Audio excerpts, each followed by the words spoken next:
தினமும் ரூ. 1000 வருமானம் வரக்கூடிய நமக்கு எந்த ஒரு வேலையும் இல்லைங்க போகிறோங்க. இதில் தாங்க பாதிக்கு பாதி நமக்கு லாபம் கிடைக்குங்க.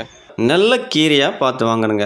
ஒரு கத்த கீரை வந்து ரூ. 10 நம்மனா மாதம் 30,000 கூட நமக்கு வருமானம் கிடைக்குங்க. விவசாய சொந்தங்கள் அனைவருக்கும் வணக்கங்க. தினமும் ரூ. 1000 வருமானம் வரக்கூடிய ஒரு குறைந்த முதலீட்டில் ஒரு தொழிலை பற்றி தாங்க பார்க்க போகிறோம். நமக்கு எந்த ஒரு வேலையும் இல்லைங்க.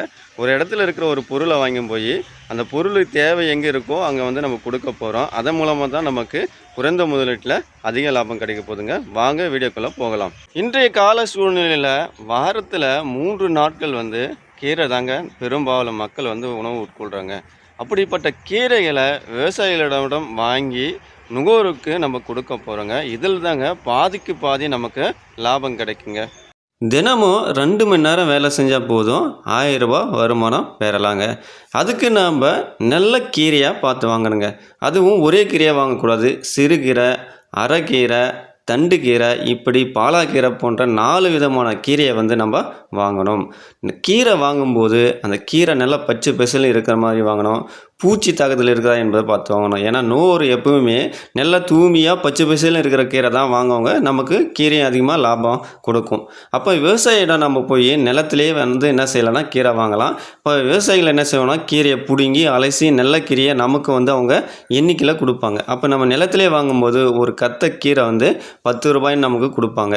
சில விவசாயிகள் கீரையை பிடுங்கி கத்தையாக கொடுக்க முடியாமல் போகும். அந்த நேரத்தில் அவர்கள் தோட்டமாகவே கீரைகளை விற்பாங்க. அப்போ நீங்கள் என்ன செய்யலாம்னா 2, 3 வியாபாரிகள் ஒன்று சேர்ந்து நம்ம அந்த தோட்டத்தை மொத்தமாக ஒரு அமௌண்ட்டு கொடுத்து நம்ம அதை விலைக்கு வாங்கி நாம் பிடுங்கி அதை நம்ம கத்தையாக எடுத்து போய்ட்டு விற்கலாம். இந்த முறையில் நம்ம அதிக லாபம் கிடைக்குங்க. ஒரு 1000 கத்தை நம்ம வாங்குறோன்னா அதே இடத்துல தோட்ட கணக்கு பேசும்போது அங்கே 1500 கத்தையாக நமக்கு கிடைக்கும். அப்போ அதிகப்படியான லாபமும் அதில் இருக்குங்க.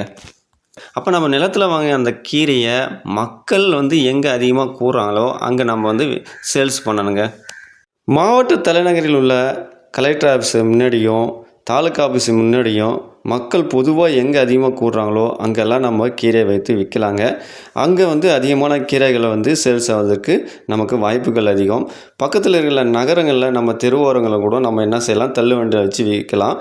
அங்கேயும் வந்து நிறைய கீரைக்கட்டுகள் வாங்குவதற்கு அதிகமான வாய்ப்புகள் உண்டுங்க.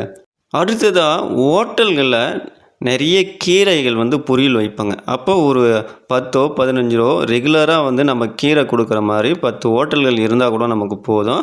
அதுலேயும் வந்து தினந்தோறும் வந்து ஒரு 10 கத்தை 5 கத்தை வந்து ஹோட்டல்காரங்க வாங்கும்போது நமக்கு ரெகுலராக வருமானம் கிடைக்கிற சூழ்நிலை நாம் தான் ஏற்படுத்திக்கணும். ஒரு நாளைக்கு நீங்கள் 100 கட்டு கீரை வாங்கினா போதுங்க. அதில் நமக்கு ரூ. 1000 லாபம் கிடைக்குங்க. 100 கட்டு, ஒரு கட்டு ரூ. 10 முதலீடு. அதை நம்ம ஒரு கத்தை ரூ. 20 விற்கும்போது நமக்கு ரூ. 2000 கிடைக்கும். முதலீடு ரூ. 1000 போனாலும் நமக்கு ரூ. 1000 வந்து லாபம் கிடைக்குங்க. இதே போல் தினந்தோறும் நம்ம செஞ்சிங்கன்னா மாதம் 30,000 கூட நமக்கு வருமானம் கிடைக்குங்க. உங்கள் வீட்டு மாடி தோட்டமாக இருக்கட்டும், வீட்டு தோட்டமாக இருக்கட்டும், அதில் கூட நீங்கள் கீரையை விதைத்து சேல்ஸ் பண்ணலாங்க.